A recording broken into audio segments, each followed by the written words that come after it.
Chapter 13, Ftsh, continued, in which the voyager discourses on deaths and witchcraft, and, with no intentional slur on the medical profession, on medical methods and burial customs, concluding with sundry observations on twins. It is exceedingly interesting to compare the ideas of the Negroes with those of the Bantu. The mental condition of the lower forms of both races seems very near the other great borderline that separates man from the anthropoid apes. And I believe that if we had the material, or rather if we could understand it, we would find little or no gap existing in mental evolution of this old, undisturbed continent of Africa. Let, however, these things be as they may, one thing about Negro and Bantu races is very certain, and that is that their lives are dominated by a profound belief in witchcraft and its effects. Among both alike, the rule is that death is regarded as a direct consequence of the witchcraft of some malevolent human being acting by means of spirits over which he has, by some means or another, obtained control. To all rules there are exceptions. Among the Calabar Negroes, who are definite in their opinions, I found two classes of exceptions. The first arises from their belief in a bush soul. They believe every man has four souls: A, the soul that survives death; B, the shadow on the path; C, the dream soul; and D, the bush soul. This bush soul is always in the form of an animal in the forest, never of a plant.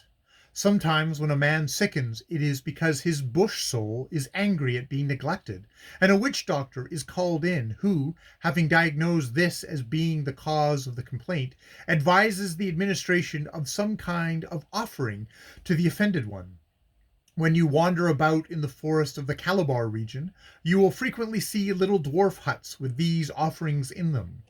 You must not confuse these huts with those of similar construction when you are continually seeing in plantations or near roads, which refer to quite other affairs.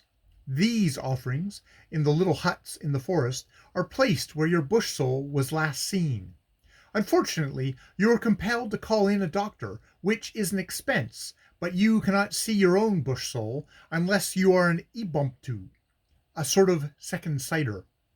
But to return to the bush soul of an ordinary person, if the offering in the hut works well on the bush soul, the patient recovers, but if it does not, he dies.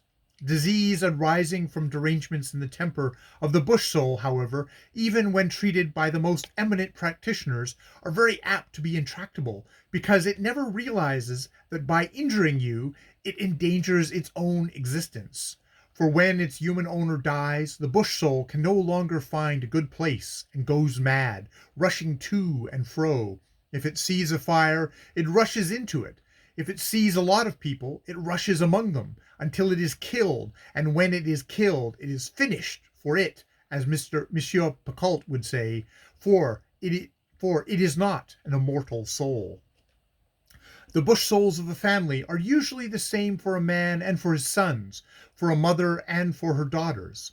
Sometimes, however, I am told all the children take the mothers, sometimes all take the fathers. They may be almost any kind of animal. Sometimes they are leopards, sometimes fish or tortoise, or so on. There is another peculiarity about the bush soul, and that it is on its account that old people are held in such esteem among the Calabar tribes. For, however bad these old people's personal record may have been, the fact of their longevity demonstrates the possession of powerful and astute bush souls. On the other hand, a man may be quiet, respectable citizen, devoted to peace and a whole skin, and yet he may have a sadly flighty or disreputable bush soul, which will get itself killed or damaged and cause him death or continual ill health.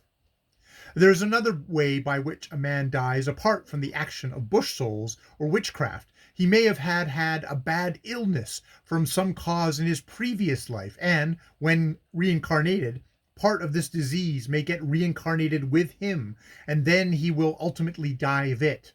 There is no medicine of any avail against these reincarnated diseases.